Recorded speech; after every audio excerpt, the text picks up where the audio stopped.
Bismillahirrahmanirrahim. Dear spectators, Assalamu alaikum. I am Usman Ali, Assistant Professor of Chemistry, and today we are going to discuss the article of alcohol. Alcohol की reactivity आज हम study करेंगे, लेकिन अगर आप लोगों ने मेरे चैनल को अभी तक सब्सक्राइब नहीं किया तो पहले सब्सक्राइब करें, बेल आइकन को प्रेस करें ताकि मेरी हर आने वाली वीडियो आपको मिलती रहे। लास्ट टाइम हमने पढ़ लिया था रिएक्टिविटी ऑफ अल्कोहल में कुछ चीज़ें पढ़ ली थी। अब हम पढ़ने लगे हैं some of the reactions of alcohol, other reactions.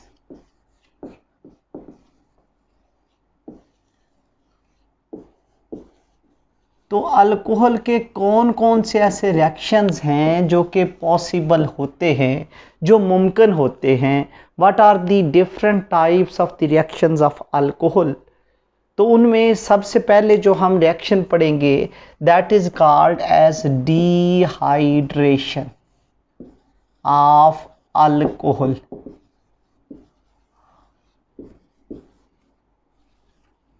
Dehydration of alcohol के अंदर अल्कोहल रिएक्ट करता है किसके साथ?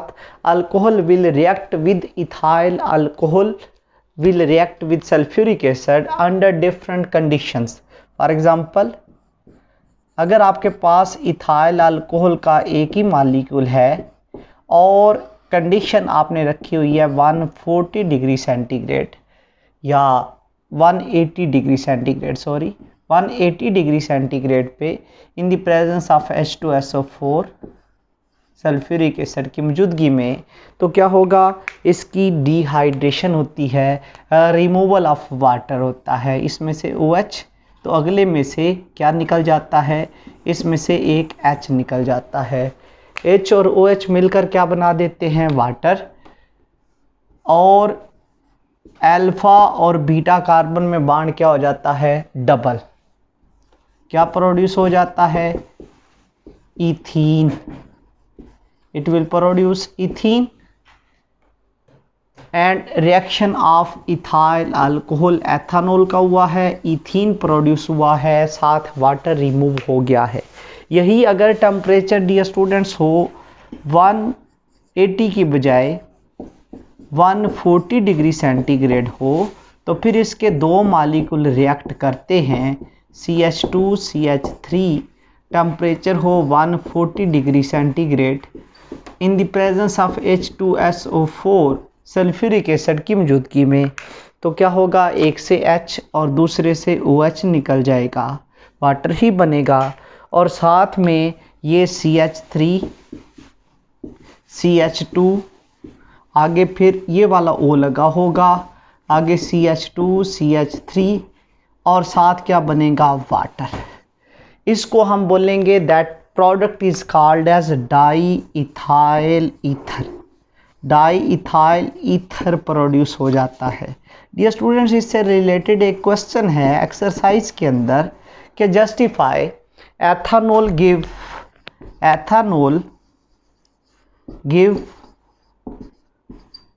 Different products under different conditions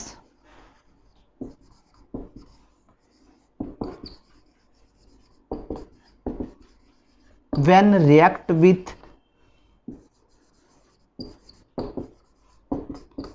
H2SO4। तो इसका आंसर क्या है कि ये जो डिफरेंट कंडीशंस होती हैं, प्रोडक्ट की फॉर्मेशन किस पे डिपेंड करती है? कंडीशंस पर। अगर हम कंडीशंस चेंज कर देते हैं, 140 से 180 से 140 कर देते हैं, 180 पे भी डिहाइड्रेशन है, 140 पे भी डिहाइड्रेशन है, लेकिन दोनों में प्रोडक्ट डिफरेंट बन रही हैं, तो इसका मतलब है प्रोडक्ट की फॉर्मेशन कंडीशंस पे डिपेंड करती है। एक दफ़ा इथीन बनती है और एक दफ़ा डाई इथाइल ईथर प्रोड्यूस हो जाता है। अब नेक्स्ट हम स्टडी करेंगे, इसका अगला रिएक्शन है वो है अल्कोहल की ऑक्सीडेशन। ऑक्सीडेशन हम पढ़ेंगे डियर स्टूडेंट्स, दो तरह के टेस्ट हैं, एक है लुकास टेस्ट, एक है ऑक्सीडेशन, जिसके जरिए प्राइमरी, सेकेंडरी और टर्शियरी अल्कोहल में डिफरेंशिएट किया जा सकता है। लेकिन ज़्यादा बेहतर हमने आगे पढ़ना है लुकास टेस्ट, वो ज़्यादा बेहतर है। अभी हम क्या पढ़ने लगे हैं, ऑक्सीडेशन। डियर स्टूडेंट्स, अगर आपके पास हो प्राइमरी अल्कोहल हो, उसकी ऑक्सीडेशन की जाए किसकी मौजूदगी में, इन द प्रेजेंस ऑफ, ये नेसेंट ऑक्सीजन आएगा, और नेसेंट ऑक्सीजन किसकी मौजूदगी में आएगा, K2Cr2O7 and H2SO4 sulphuric acid K2Cr2O7 की मौजूदगी में। तो क्या होगा कि इससे एक H और इससे एक H, ये दोनों H ऑक्सीजन के साथ मिल जाएंगे, वाटर प्रोड्यूस हो जाएगा, और साथ इस कार्बन का ऑक्सीजन के साथ बॉन्ड क्या हो जाएगा, डबल। जब बेटा ये बॉन्ड डबल हो जाएगा, CHO लिख दो या इसको ऐसे भी लिख दो, C double bond OH, this is called as aldehyde. तो याद रखना, जब भी प्राइमरी अल्कोहल की ऑक्सीडेशन करते हैं हमेशा क्या प्रोड्यूस होती है, एल्डिहाइड, प्लस ये दोनों H जो है ऑक्सीजन के साथ मिलकर वाटर प्रोड्यूस कर देंगे। हमेशा प्राइमरी अल्कोहल जब भी ऑक्सीडाइज होगा इट विल प्रोड्यूस एल्डिहाइड। अब उसके बाद हम देखते हैं अगर कोई सेकेंडरी अल्कोहल होगा, तो सेकेंडरी अल्कोहल की ऑक्सीडेशन करवानी हो, ये आपके पास एक सेकेंडरी अल्कोहल है जिसका नाम है 2-प्रोपानोल। हम 2-प्रोपानोल की ऑक्सीडेशन करवाने लगे हैं, और ये कौन सा अल्कोहल है, सेकेंडरी अल्कोहल है। अगर सेकेंडरी अल्कोहल की ऑक्सीडेशन करवानी हो तो उसके लिए भी क्या इस्तेमाल करते हैं, नेसेंट ऑक्सीजन, और नेसेंट ऑक्सीजन किससे आएगा, वही K2Cr2O7 and H2SO4 sulphuric acid की मौजूदगी में। अगेन ये दोनों H जो हैं ये निकल जाएंगे, ऑक्सीजन के साथ मिलेंगे और क्या प्रोड्यूस कर देंगे, वाटर, और इस कार्बन का ऑक्सीजन के साथ बॉन्ड क्या हो जाएगा, डबल। कार्बन का ऑक्सीजन के साथ बॉन्ड डबल हो गया है, ये बन गया है बेटा एसीटोन, जो कि एक कीटोन है, प्लस वाटर प्रोड्यूस हो जाएगा। तो याद रखना, हमेशा जब भी सेकेंडरी अल्कोहल की ऑक्सीडेशन करते हैं इट विल प्रोड्यूस कीटोन, तो इससे कीटोन प्रोड्यूस होता है। प्राइमरी अल्कोहल से क्या बनता है, एल्डिहाइड, सेकेंडरी अल्कोहल से क्या बनता है, कीटोन। अब हम देखते हैं टर्शरी अल्कोहल की ऑक्सीडेशन कैसे होगी। डियर स्टूडेंट, टर्शरी अल्कोहल एक H मैंने जानबूझकर अलहदा से लिख दिया। टर्शरी अल्कोहल जो होते हैं they are resistant towards oxidation, ये ऑक्सीडाइज नहीं होते। अगर इनमें K2Cr2O7 और सल्फ्यूरिक एसिड डाला जाए तो ये ऑक्सीडाइज नहीं होते। ये क्या करते हैं फिर, क्यों नहीं ऑक्सीडाइज होते, क्योंकि इनमें CO बॉन्ड टूटकर स्टेबल कार्बोकेटाइन बनता है, बाकियों में CO बॉन्ड नहीं टूट रहा ऑक्सीडेशन के दौरान, इनमें CO बॉन्ड आसानी से टूटता है, टर्शरी कार्बोकेटाइन ज़्यादा स्टेबल बनता है हाइपर कॉन्जुगेशन की वजह से, वो हम आगे जाके पढ़ेंगे। तो डियर स्टूडेंट, इसमें CO बॉन्ड टूटेगा, कार्बोकेटाइन क्योंकि इसका स्टेबल है तो इसमें ऑक्सीडेशन की बजाय क्या होगा, वाटर निकलेगा, और वाटर निकलने को क्या नाम देते हैं, एलिमिनेशन। तो इनमें ज़्यादातर जो रिएक्शन होगा ऑक्सीडेशन की बजाय इसमें एलिमिनेशन होती है, ये रेजिस्टेंट है टुवर्ड्स ऑक्सीडेशन, इसकी ऑक्सीडेशन नहीं होती, तो फिर इसमें ये एलिमिनेशन होती है। CH3C इसमें और इसमें, इस अल्फा और बीटा में एक बॉन्ड हो जाएगा डबल, अल्कीन प्रोड्यूस होगी और साथ क्या बन जाएगा, वाटर। तो इस अल्कीन का क्या नाम होगा, ये टर्शरी अल्कोहल का नेम है 2-मिथाइल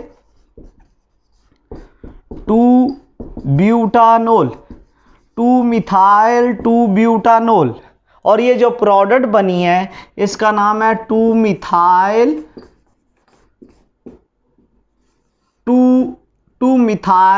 प्रोपीन। ये एक अल्कीन बन गई है। तो इसका मतलब ये है कि जब भी हम ऑक्सीडेशन करते हैं, ऑक्सीडेशन किन किन की हो सकती है, प्राइमरी और सेकेंडरी अल्कोहल की। प्राइमरी से एल्डिहाइड, सेकेंडरी से कीटोन और टर्शियरी रेजिस्टेंस होते हैं। अगर रेजिस्टेंट होते हैं तो वो ऑक्सीडाइज नहीं होते, उनमें क्या होती है, एलिमिनेशन होती है और प्रोडक्ट जो बनती है वो अल्कीन बनती है। प्राइमरी अल्कोहल से एल्डिहाइड, सेकेंडरी अल्कोहल से कीटोन और टर्शियरी अल्कोहल से अल्कीन प्रोड्यूस हो जाती है। नेक्स्ट जो रिएक्शन डियर स्टूडेंट्स हम पढ़ेंगे वो है लुकास टेस्ट। और लुकास टेस्ट किस पर्पस के लिए इस्तेमाल होता है? लुकास टेस्ट एक स्पेसिफिक टेस्ट है to differentiate between primary, secondary and tertiary alcohol. तो हम लुकास टेस्ट पढ़ने लगे हैं क्या करने के लिए? अगर आपको पेपरों में आ जाए प्राइमरी, सेकेंडरी और टर्शियरी अल्कोहल में डिफरेंशिएट करें तो आप लुकास टेस्ट के जरिए करते हैं। डियर स्टूडेंट्स, लुकास टेस्ट में हम लुकास रीएजेंट इस्तेमाल करते हैं और इसका रीएजेंट क्या होता है? इसका रीएजेंट होता है ZnCl2 एज ए सॉल्वेंट है, आर कैटालिस्ट के तौर पर एक्ट करता है, और HCl जो है वो क्या होता है, रीएजेंट। ये दोनों मिलकर लुकास रीएजेंट बनाते हैं, ZnCl2 और HCl।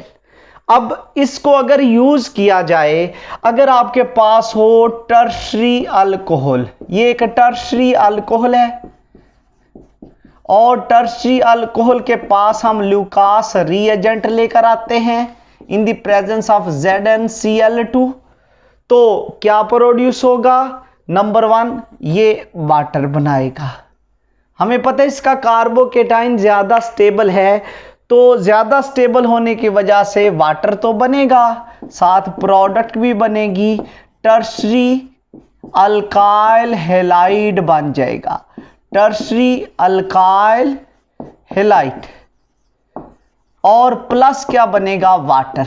अब हम ऑलरेडी जानते हैं कि ये जो आपके पास है इसमें से CO बॉन्ड आसानी से क्यों टूट जाता है? क्योंकि इसका कार्बोकेटाइन स्टेबल होता है। इस वजह से हम ये कहते हैं इसका जो रिएक्शन होता है वो इमीडिएट होता है। कैसे पता चलेगा कि रिएक्शन हो गया है? डियर स्टूडेंट्स, ये जो अल्काइल हैलाइड होते हैं इनकी लेयर ऑयली लेयर होती है। तो ऑयली लेयर अगर इमीडिएट ऑयल टॉप पर बन जाए तो इसका मतलब क्या है कि आपके पास जो अल्कोहल है वो टर्शियरी अल्कोहल है। अब हम देखते हैं फॉर सेकेंडरी अल्कोहल। अगर आपके पास सेकेंडरी अल्कोहल होगा तो वो किस तरह से रिएक्ट करता है? अगर हमारे पास सेकेंडरी अल्कोहल होगा और उसमें लुकास रीएजेंट डाला जाएगा, ये सेकेंडरी अल्कोहल है, और इस सेकेंडरी अल्कोहल का क्या नाम होगा? 2-प्रोपानोल। इस 2-प्रोपानोल में लुकास रीएजेंट डाला जाए, HCl, ZnCl2, ये भी रिएक्ट करेगा। क्या होगा? वही जो पहले हुआ है, OH के साथ H मिल जाएगा और Cl उसकी जगह आके लग जाएगा। क्या प्रोड्यूस हो जाएगा? इट विल प्रोड्यूस 2-क्लोरोप्रोपेन, 2-क्लोरोप्रोपेन बन जाएगा। प्लस क्या प्रोड्यूस होगा? Plus it will produce H2O। और अगर हमने पढ़ा कि कार्बोकेटाइन ज्यादा स्टेबल टर्शियरी अल्कोहल का होता है, टर्शियरी कार्बोकेटाइन, ये सेकेंडरी कार्बोकेटाइन इतना स्टेबल नहीं होता, इस वजह से ये इमीडिएट ऑयली लेयर नहीं बनाता। 5 to 10 मिनट लगेंगे ये ऑयली लेयर बनाने में। 5 to 10 मिनट में ऑयली लेयर बन जाएगी अल्काइल हैलाइड की। अब हम क्या करेंगे? अब अगर आपके पास होगा प्राइमरी अल्कोहल, प्राइमरी अल्कोहल हम ले लेते हैं एथानोल। एथानोल क्या है? This is called as primary alcohol. तो प्राइमरी अल्कोहल जो है हम एथानोल लेते हैं और एथानोल भी लुकास रीएजेंट के साथ रिएक्ट करता है in the presence of ZnCl2, लेकिन ये खुद ब खुद ऑयली लेयर नहीं बनाता। ऑयली लेयर बनेगी सही, लेकिन ओनली ऑन हीटिंग, हीट करने पर H और OH आपस में निकल जाते हैं और क्या प्रोड्यूस हो जाता है, it will produce ethyl chloride and water. तो इथाइल क्लोराइड की क्या बनती है, ऑयली लेयर, और ये कब बनती है, ओनली ऑन हीटिंग। इसका मतलब ये है जितना स्टेबल कार्बोकेटाइन कोई बना सकता है उतनी जल्दी CO बांड तोड़ता है। टर्शियरी अल्कोहल सबसे जल्दी तोड़ता है, फिर सेकेंडरी, फिर प्राइमरी। तो टर्शियरी जो है ये इमीडिएट ऑयली लेयर बनाता है, सेकेंडरी 5 to 10 मिनट के बाद बनाता है, और जो आपके पास प्राइमरी अल्कोहल है वो ओनली ऑन हीटिंग पर ऑयली लेयर प्रोड्यूस करता है। किन की, अल्काइल हैलाइड की। और ये टेस्ट इस्तेमाल होता है to differentiate between primary, secondary and tertiary alcohol, कि इसके जरिए हम प्राइमरी, सेकेंडरी और टर्शियरी अल्कोहल में क्या कर सकते हैं, डिफरेंशिएट कर सकते हैं। ये इस पर्पस के लिए ये वाला टेस्ट इस्तेमाल होता है। Now coming towards the last reaction, अगर आपको आ जाए differentiate between methanol and ethanol, methanol और एथानोल में डिफरेंशिएट करना है, उसके लिए हम क्या इस्तेमाल करते हैं, हेलोफॉर्म टेस्ट। Haloform test. तो हेलोफॉर्म टेस्ट जो है ये कैसे किया जाता है, उसके लिए हम सॉलिड आयोडीन लेते हैं और NaOH लेते हैं, NaOH, इन दोनों का रिएक्शन करवाते हैं। याद रखिएगा हेलोफॉर्म टेस्ट वही देख सकते हैं कि जिनमें अल्फा कार्बन के साथ मिथाइल ग्रुप लगा हो। तो अल्फा कार्बन के साथ मिथाइल ग्रुप किस में है, एथानोल के साथ। तो एथानोल में अल्फा कार्बन के साथ मिथाइल ग्रुप लगा हुआ है, फिर ये हेलोफॉर्म टेस्ट देगा 4I2 + 6 NaOH 46। ये याद रखना, ये मोल कितने लगाने हैं ये हम बाद में लगा लेंगे। इससे क्या प्रोड्यूस होगा, इट विल प्रोड्यूस, प्रोडक्ट कौन कौन सी बनेगी, इससे बनेगा CH3, this is called as iodoform. कैसे पता चलेगा कि आइडोफॉर्म बन गया है, ये रेडिश ब्राउन कलर के प्रेसिपिटेट्स बन जाते हैं, किसके, आइडोफॉर्म के रेडिश ब्राउन कलर के प्रेसिपिटेट बन जाएंगे आइडोफॉर्म के। प्लस क्या प्रोड्यूस होगा, प्लस NaI और प्लस H2O वाटर प्रोड्यूस होगा। तो कितने कितने मोल करने हैं, इसके लिए हम करते हैं 4 मोल इसके, 6 मोल इसके, और इसके 5 मोल और इसके भी 5 मोल। अब इक्वेशन क्या हो गई है, बैलेंस। इसको हम बोलेंगे 46-55, 46-55 इक्वेशन बैलेंस हो जाती है, आइडोफॉर्म प्रोड्यूस हो जाता है। प्लस एक और चीज भी बनती है, और वो इंपॉर्टेंट चीज है, वो क्या है, इसमें कितने कार्बन हैं, 2 कार्बन। तो एक कार्बन वाला कार्बोक्सिलिक एसिड का साल्ट बनेगा, और इस साल्ट का क्या नाम होगा, that is called as sodium formate. तो सोडियम फॉर्मेट प्रोड्यूस हो जाएगा। अब आप मोल गिन लें कितने कितने हुए हैं, सोडियम 5 और 1 6, इधर भी 6 है। ऑक्सीजन कितने हैं, 1 और 6 और 1 7 हैं, 5 ये हैं, 2 ये हैं, 7 पूरे हैं। अब हाइड्रोजन को गिन लें, हाइड्रोजन भी 1 है, 2 है और 10 हैं, 12 हैं, 3 2 5 और 1 6, 6 और 6 12 पूरे हैं। आयोडीन 8 हैं, 3 ये हैं, 5 ये हैं, 8 पूरे हैं। ये इक्वेशन बैलेंस है हर लिहाज से। 46-55 का रूल याद रखना है। ये कब आइडोफॉर्म टेस्ट होगा, अगर अल्फा कार्बन के साथ मिथाइल ग्रुप लगा हो, और वो सिर्फ किस में होता है, एथानोल में। अगर हम मेथानोल को ले लेंगे तो मेथानोल जो है इसके पास आप आयोडीन और NaOH ले आए, there will be no reaction, reaction नहीं होगा। क्यों नहीं होगा, क्योंकि अल्फा कार्बन है वो CH3 ही है, लेकिन उससे आगे मिथाइल नहीं लगा हुआ। तो इसका मतलब ये है कि मेथानोल जो है हेलोफॉर्म टेस्ट नहीं देता, एथानोल ये टेस्ट देता है। तो ये टेस्ट इस्तेमाल होता है to differentiate between methanol and ethanol. These are the reactions of alcohol. Overall हमने कंप्लीट रिएक्शंस जो हैं वो अल्कोहल के डिस्कस कर लिए हैं।